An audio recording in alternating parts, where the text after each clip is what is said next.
kulit apa? Domba Garut. Ya, kalau ini bukan babi ya. Kalau babi itu biasanya dia ada di sepatu itu dia untuk apa dalamannya, ya. Dan dia titik 3 polanya, titik 3. Saya mohon maaf nggak bawa slide contohnya. Bisa Google nanti ya, googling ya di Google, di bahan Google. Judulnya adalah pola kulit babi. Itu dia ada titik 3 di bagian kulitnya atau sejajar. Pokoknya 3 aja titiknya. Itu kulit babi. Dan dia sekarang kalau di Indonesia itu kalau saya investigasi ke mall itu dia berserakan. Jadi kita kan nggak tahu mana yang sapi, mana yang babi. Ini nih bahayanya di Indonesia ini kurang seperti itu. Insya Allah nggak. Tenang aja. Jadi kemarin saya ngisi gimana saya lupa lagi ya. Oh ya, di kantor untuk yang minyak itu, minyak dan tambangan lah. Ada si pesertanya, dia baru aja beli sepatu, langsung ke depan, Mbak tolong periksain sepatu saya. Ketika saya periksa, oh ya Mbak ini ada kulit babi, aku baru beli ya. Malah benar nasibnya dia baru beli ternyata dari kulit babi. Kenapa sih nggak boleh? Bukan masalah haramnya lagi, najisnya. Bisa dibasuh dengan air. Jadi ada, makanya belajar fikih itu kalau saya waktu kecil itu pertama kali yang diajarkan oleh kakek saya adalah fikih toharoh, bab toharoh. Ini sampai ngelontok berkali-kali karena sangat penting. Jadi ibu-ibu sekarang mulai belajar lagi fikih ya, ajarkan sama anak-anaknya. Ini luar biasa. Karena ketika sholat pun harus bersih, menentukan diterima atau tidaknya namanya sholat. Jadi kalau kakek saya ketika dia mau sholat itu kayak pergi kemana? Mandi dulu, bebersih dulu sampai dia meyakinkan bahwa pakaiannya bersih, wangi, ganteng, cakep. Kalau kita ketika sholat apa? Bau apa? Beda. Karena dia apa? Benar-benar meyakini kalau sholat itu harus bersih, dia diterima. Nah, kalau si babi ini ada 2 mazhab. Satu mazhab Syafi'i, satu mazhab Hambali. Mazhab Syafi'i dia mengatakan bahwa kalaupun dari asalnya haram, maka ketika dipakai hukumnya najis, jadi nggak boleh. Kalau Hambali, ketika dia berubah menjadi, bukan berubah, ketika dia disamak, kalau disamak ya, si kulitnya disamak, maka dia menjadi suci atau boleh, dengan syarat satu nggak boleh kena air, kedua nggak boleh kena keringat. Jadi kalau ibu-ibu pakai sepatu yang dari kulit babi, kalau ikut mazhab Maliki boleh, tapi nggak boleh keringetan tuh kaki. Jadi ibu-ibu sebelum pakai sepatunya pakai plastik dulu bungkus ya, biar nggak keringetan. Ketika sudah berkeringat ataupun kena air lalu tersentuh dengan si kulit babinya, maka hukumnya najis. Itu harus dibasuh dengan air. Berat ya, ada konsekuensi beratnya. Oke, si kulit ini juga dia bisa jadi kolagen. Pernah dengar kolagen? Kolagen apa sih kolagen? Kolagen apa? Apa? Hormonnya. Kolagen adalah jaring ikat kulit. Kita punya kolagen nggak? Punya, ya. Kolagen adalah jaring ikat kulit. Apa fungsi kolagen? Fungsi kolagen adalah membuat kulit kita itu kenyang, kencang, dan tidak berkerut. Dan sunatullah, semakin bertambah usia maka fungsi tubuh kita semakin berkurang. Maka fungsi kolagen dalam tubuh kita juga berkurang. Makanya sama si produsen kosmetik ini diambil nih kesempatan ambil kolagen dari kulit sapi atau kulit babi supaya apa? Halus. Ya, Masya Allah, Subhanallah. Dan si kulit ini juga dia menjadi produk makanan. Contohnya apa? Kerupuk, krecek, apalagi rujak cingur, kulit juga kan. Nah, bisa membedakan kerupuk kulit sapi dengan kerupuk kulit babi? Bisa. Ada yang bisa? Mau tahu bedanya? Catat. Perbedaan kerupuk kulit sapi dengan kerupuk kulit babi. Kerupuk kulit sapi warnanya dia kecoklatan, permukaannya dia kasar, bahkan pecah-pecah. Pernah lihat yang ini? Nah, sedangkan kerupuk kulit babi ya, ini sapi ya, kerupuk kulit babi dia warnanya kuning, kuning cerah. Ada yang kuning, ada yang putih, cerah, ya. Dan dia permukaannya halus, tidak pecah-pecah. Ada yang lihat yang kayak begini? Banyak. Atau sudah pernah makan? Nah, hati-hati. Sedangkan produksi kulit sapi dan daging sapi di Indonesia itu masih impor keluar negeri. Kalau saya ini sangat disayangkan. Seandainya pemerintah itu aware sama peternak di sini, insya Allah kita nggak perlu impor. Karena apa? Impor kulit dari Cina. Ini ada impor kulit dari Cina. Kita nggak tahu satu penyembelihannya, dan kedua ternyata kulit dari Cina itu, impor dari Cina itu ya, kulit sapi dari Cina itu dia pakai pengawet. Udah nggak jelas halalnya, nggak tahu. Dan itu yang kita akan makan. Bahkan lebih parah lagi kalau nonton reportase investigasi. Dari mana itu? Diambil dari sabuk, ya, atau dari sepatu bekas.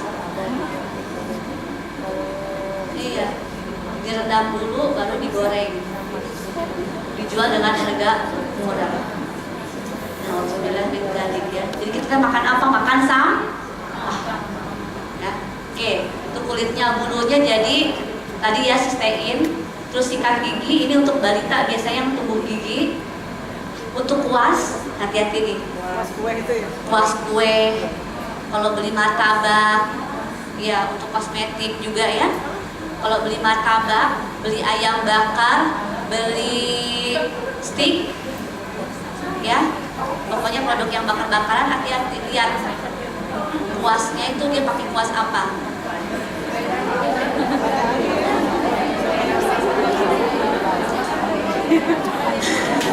Langsung galau. Makan apa dong gitu ya. Jadi kalau dia menentukan dia dari hewan atau tidaknya adalah ambil satu helai atau berapa helai dari si kuas itu dibakar. Kalau dibakar dia itu baunya bau rambut kebakar, berarti dia memang dari hewan, ya, dari hewan. Dan ini si kuas dari babi ini biasanya warnanya putih atau warna salem itu ya, coklat salem itu, putih salem jadi atau putih. Dan biasanya kalau pergi ke toko ini kue namanya Bristol, gagangnya kayu, tulisannya Bristol. Itu dia 60% produksi bulu dari babi.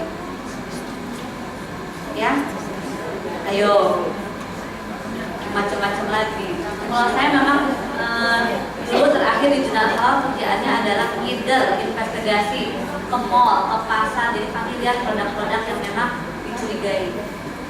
Senang, itu namanya kerja yang enak ya. Ke mall. Kalau di sini kerjanya di kantor, kalau saya kerjanya ke mall. Tapi harus lihat mana produk yang halal, mana yang haram ya. Oke, itu si bulunya. Lalu dia jadi cacing bulu juga. Nah sekarang jeroannya ada paru-paru jadi kesan bakso, khususnya jadi casing sosis, pankreasnya jadi insulin ya untuk diabetes. Insulin ada yang katanya memang tidak dari hewan, tapi biasanya kalau yang dari hewan itu dari babi diambilnya. Dan kalau yang obat buat jantung juga dari babi juga ya. Terus taurin dia dari empedunya si babi, bisa juga dari empedu hewan ya ini ya. Taurin atau taurin? Misalnya kalau bapak-bapak tahu taurin. Jadi kalau minuman bersuplemen itu coba lihat di kemasannya itu ada kata taurin. Nah itu yang bisa diambil dari jeroannya si babi ini ataupun dari bahan tambang. Subhanallah, dari bahan tambang bisa diolah jadi bahan makanan ya, untuk teknologi. Nah enzim ini untuk media fermentasi, bisa juga buat vaksin. Jadi kalau vaksin itu dia pakai enzimnya tripsin. Jadi yang di Indonesia yang baru halal adalah vaksin meningitis untuk haji dan umroh. Kalau vaksin balita itu belum ada yang halal dan belum uji klinis. Tahu uji klinis artinya apa? uji klinis artinya sudah diujikan kepada manusia. Kalau belum uji klinis berarti cuma diujikan pada hewan, belum pada manusia. Jadi kalau ada efek samping tertentu itu akibat dari si vaksin, itu pasti ada efek samping, mulai dari yang panas sampai kematian itu ada. Ya, jadi ya kalau saya sih tidak mau. Nah, enzim juga dia digunakan untuk membuat keju. Jadi kalau keju dari mana asalnya? Belanda, susu. Keju itu asalnya jauh-jauh ke Italia. Jadi susu supaya jadi keju dia dikasih enzim. Enzimnya adalah enzim Rennet. Ya, salah satu enzim Rennet. Jadi supaya apa? Nanti susunya mengendap. Jadi akhirnya di keju. Nah sekarang ada lagi tepung gaplek yang dimodifikasi. Jadi apa namanya? Mocaf. Ya, tepung gaplek yang dimodifikasi tepung mocaf. Kalau tepung gaplek, dia pembuatannya, perbedaannya ya, enak nih kalau belajar teknologi pangan tuh benar enjoy gitu. Kita kulik-kulik terus. Kalau tepung gaplek dia si singkongnya itu dipotong besar-besar, lalu direndam tanpa apapun, maksudnya tanpa media enzim, cuma air doang. Lalu besoknya bisa diolah menjadi tepung. Sedangkan kalau mocaf ini lebih bagus lagi. Dia diiris tipis-tipis, lalu direndam, tapi air rendaman itu dikasih enzim alfa amilase. Nah, alfa amilase ini yang harus dipertanyakan dari mana asalnya. Apakah dari hewan, apakah dari tumbuhan? Jadi kalau beli tepung mocaf juga hati-hati. Tepung mocaf ini setara dengan gandum kelas 2. Jadi bagus. Ya, gandum kan paling bagus ya. Ini gandum setara dengan gandum kelas 2 untuk zat gizinya. Jadi kalau yang punya balita mau bikin makanan pendamping itu bagus dengan tepung mocaf, tapi cari juga yang halal ya. Sekarang kikilnya jelas ya, buat sop kikil macam-macam, gelas juga bisa. Dagingnya jelas ya sebagai makanan, bakso, terus lemaknya ini dia sebagai shortening, adanya di roti, biasanya biskuit, flavor, campuran isi sosis ataupun untuk susu, dan minyak babi, dia sebagai vegetable ya, sebagai pencampur. Jadi kalau vegetable oil, minyak sayur, hati-hati bisa dicampurkan juga dengan minyak babi. Makanya kenapa minyak kelapa itu kalau ibu-ibu beli ada logo halalnya, karena kita ingin menjelaskan bahwa si minyak ini nggak dicampur dengan minyak hewan. Pure dia adalah 100% nabati, bukan hewani. Dia juga ada di kosmetik. Buat apa? Buat lotion ya, hand body. Terus buat lipstick. Jadi kalau lipstick ada glossy-nya karena ada lemaknya, bisa diambil dari lemak babi. Ternyata lemak babi juga nanti ada di campuran parfum. Gimana caranya? Lanjut ya. Saya lanjutkan. Nah, sekarang adalah tentang Homer. Mereka bertanya kepadamu tentang Homer dan judi. Saya nggak akan bahas judinya karena biarlah Bang Roma Irama yang nanti nyanyi ya. Tapi saya akan bahas Homernya saja. Katakan pada keduanya terdapat dosa besar dan beberapa manfaat. Ada manfaatnya, tapi banyak dosanya. Penggunaan Homer dalam kehidupan sehari-hari. Satu, sebagai minuman. Jelas, seperti apa minuman? Wine, brandy, bir, apalagi macam-macam vodka ya, itu yang sebagai minuman. Pelarut dalam obat. Obat apa biasanya? Obat batuk. Dan kalau yang herbal apa? Propolis. Iya. Propolis itu dia awalnya adalah padatan bubuk. Supaya dia jadi cair, dia harus pakai pelarut. Ya. Pertanyaannya, pelarutnya dari mana? Nah, nanti kita bahas ya. Kalau bahas etanol, alkohol itu panjang, jadi harus ada kelasnya sendiri. Gak bisa sekarang ini. Kalau kosmetika biasanya parfum, dan ini ada dua perbedaan pendapat. Satu pendapat adalah dia mengharamkan si alkohol karena bisa jadi dari Homer. Nah, karena asalnya haram maka penggunaannya jadi najis. Ada juga yang berdampak enggak najis, cuma hanya diminum. Sekarang ibu-ibu ubah mindsetnya, dengarkan baik-baik, perhatikan baik-baik. HP-nya disimpan dulu karena ini sangat penting. Coba dengarkan kata-kata saya, ya. Alkohol belum tentu khamar. Ingat ya, alkohol belum tentu khamar, tapi khamar bagian dari alkohol. Kita nggak pakai kata alkohol lagi ya, kita pakai kata khamar. Alkohol itu banyak. Dalam madu ada gugus alkohol. Dalam durian paling tinggi alkoholnya, makanya bikin mabok ya kalau kebanyakan. Kalau misalnya ada durian, bagi-bagi sama saya nanti ya. Nah, dalam tumbuhan ada alkohol, buah-buahan ada alkohol. Haram nggak? Enggak. Alkohol yang jenis apa yang diharamkan? Alkohol tuh banyak. Ada propanol, isobutanol, apalagi pentanol, etanol, metanol, ol ya. Dan yang paling memabukkan buat bapak-bapak apa? Bahenol ya.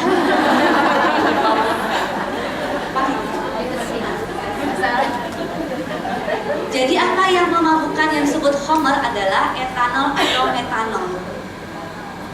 Jadi etanol atau metanol. Jadi nggak semua alkohol itu adalah khamar.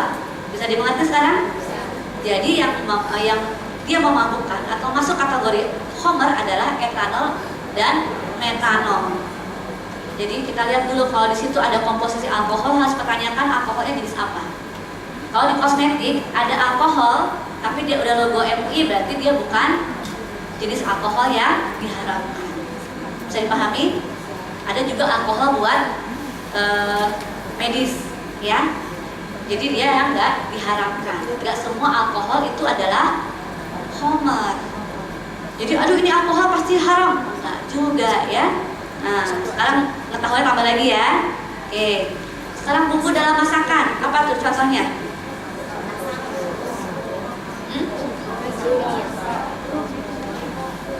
Pasti deh. Kalau saya nanya bumbu dalam masakan apa? Royco, mecin, sasa. Kan ini kan caranya kita homer ibu-ibu. Bumbu dalam masakan homer. Jadi tukang ningali kadieunan ya, ningali ka ieu tah homerna. Ya, ningali homernya. Homer sebagai bumbu dalam masakan adalah contohnya rum untuk sebagai dalam kue ya, coklat. Lihat ini kalau beli coklat dari luar negeri, hati-hati. Nah, yang kedua bumbu dalam masakan apa? Sake, angciu, mirin, bukan mirin kesana mirin kesini ya, mirin. Jadi kalau ibu-ibu makan ke rumah makan Jepang, Korea, Cina, hati-hati. Ataupun beli mie tek-tek nasi goreng di gerobak, hati-hati juga. Enak sih, tapi sejak tahu saya berhenti. Ya lumayan lah girit ya Bu ya. Itu jajan wae jadi nah gitu kan. Nah, kalau misalnya itu bablas saya jajan dulu. Jadi apa? Nah, si angcu ini, jadi rum ini paling tinggi kadar alkoholnya dibandingkan wine, dibandingkan brandy, dibandingkan vodka. Rum ini paling tinggi kadar alkoholnya, dia 34%. Jadi kalau ibu-ibu pakai rum untuk itu sebenarnya lebih banyak alkoholnya dibandingkan vodka. Jadi tahu ya bumbu dalam masakan yang dari khamar itu adalah mirin, angciu. Nah kalau rumah makan Jepang apa tuh? Sushi ya. Nah jadi si cocolannya tuh pakai apa namanya angciu. Kalau sekarang udah ada nih yang udah sertifikat halal ya.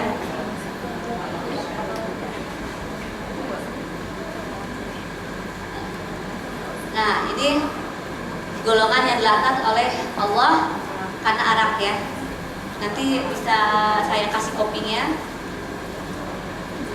Dampak barang haram. Satu, amalan tidak diterima oleh Allah, doanya tidak terkabul. Jadi kalau satu suapan dari yang haram dan dia jadi daging, maka 40 hari amalannya tidak diterima oleh Allah.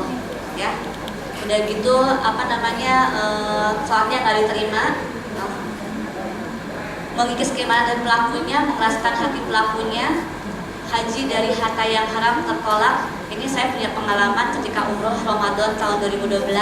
Saya punya jamaah seorang pemuda gagah dari Makassar. Saya bukan ungkap aib, tapi beliau datang ke Makkah dengan latar belakang mungkin ingin taubat.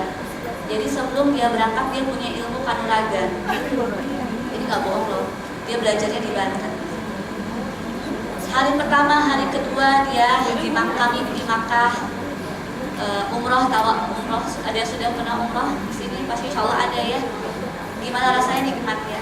Hari pertama, kedua kami akan umroh masih baik-baik saja. Hari ketiga, keempatnya ternyata dia kesurupan, bahkan hampir memperkosa ibunya. Dan itu jinnya dari mulai panglimanya sampai anak buahnya keluar. Sidik yang tadi, karena dia belajar ilmu hitam di Banten. Sama Allah ditunjukin tuh yang haram. Ternyata bukan hanya harta. Ketika mau berangkat ke tanah suci kita harus tobat ya. Perilaku yang haram, harta yang haram, makanan yang haram itu harus dibuang. Kita harus benar-benar berangkat dengan yang halal. Terus itu benar-benar ditunjukkan sama Allah. Dan ketika pulang sampai sekarang kita nggak tahu. Yang jelas masih linglung. Belum tahu semua apa enggak. Karena di Ruqyah pun sama ustadz dari Mekah itu enggak mau. Sedekahnya ditolak, setelahnya sia-sia mencampakkan lampu neraka. Yang paling heboh kemarin adalah pembunuhan siapa? Adik Sarah. Ketika saya lihat ternyata ayahnya adalah pelaku aborsi. Kalau kita lihat dia sudah mengerjakan sesuatu yang haram dengan harta yang haram, dia nafkahi anaknya. Ternyata harta yang haram membuat anak kita. Nah, makanya ya sama suami jangan maksa-maksa ya.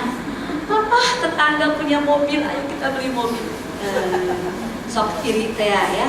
Tapi ketika berangkat suami doakan, ya Allah semoga dia mendapat rezeki yang halal. Ataupun bilang sama suami, wahai suamiku sayang, aku doakan engkau supaya mendapatkan yang halal. Maka berikanlah kepada kami harta yang halal, rezeki yang halal. Karena apa? Ketika suami menafkahi dengan yang haram, maka dia sama dengan membakar anak dan istrinya di neraka. Ya. Nah, findingnya ini tipsnya bisa lihat produk halal untuk logonya ya. Ini logo, contoh-contoh logo di buku Halal Ismail lebih lengkap. Nah, ini sertifikat halal. Bisa lihat ada di restoran yang sudah bersertifikat halal pasti ada kopinya. Lihat ya, pasti ini lihat juga expired date-nya ya, jangan lupa. Nah, keeping halal itu cara menjaga halal. Bagaimana kita menjaga halal di rumah? Yang terpenting adalah teladan. Kalau anak saya umur 11 tahun dia sudah bilang gini, Umi, bukan enak gak enaknya, tapi halalnya. Nah, mau punya anak kayak gitu? Kita dulu mulai. Ya, para ibu menjaga gawang makanan di rumah, mulai cari yang halal ya. Berarti kita sama menolong agama mereka, kehidupan dunia akhirat mereka. Nah, ini sebagian program kami. Ada juga ya untuk UKM. Nah, kita jalan-jalan nih, enak juga. Kita juga ada program ke sekolah juga ya. Dan ini insya Allah yang tanggal 25 Mei akan ada acara. Kalau memang berkenan, saya akan diundang ke KJRI di Jeddah. Di sana ketemu komunitas dan akan bicara tentang halal. Dan ternyata saya punya informasi bahwa daging di sana belum tentu juga halal. Bahkan ada yang direndam pakai arang. Saya punya teman di sana bilang bahwa orang Arab itu mereka nggak peduli tentang itu. Kita akan gali di sana ya. Yang punya rezeki mangga bareng sama saya. Oke, ini ada di Facebook, ada di Twitter, ada di website juga. Sekian dari saya. Mohon maaf jika kekurangan. Wabillahi taufiq wal hidayah. Wassalamualaikum warahmatullahi wabarakatuh.